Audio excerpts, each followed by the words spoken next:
कौटुंबिक भांडणातून हाणमार, दगडफेकीत लहान मुलगी जखमी. पत्नी नांदायला येण्याच्या कारणावरून चर्चा सुरूच असताना झालेल्या भांडणाचे रूपांतर हाणमारीत झाले. या भांडणात मुलीच्या माहेरच्या नातेवाईकांनी केलेल्या दगडफेकीत एक लहान मुलगी जखमी झाली आहे. ही घटना नगर तालुक्यातील पिंपळगाव माळवी येथे घडली. या प्रकरणी प्रशांत बबन पवार यांनी MIDC पोलीस ठाण्यात फिर्याद दिली आहे.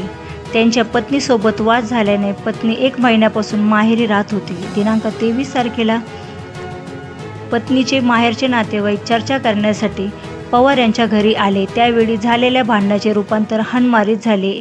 यावेळी माहेरच्या नातेवाईकांनी केलेल्या दगडफेकीत पवार यांची पुतणी दुर्वा जखमी झाली आहे.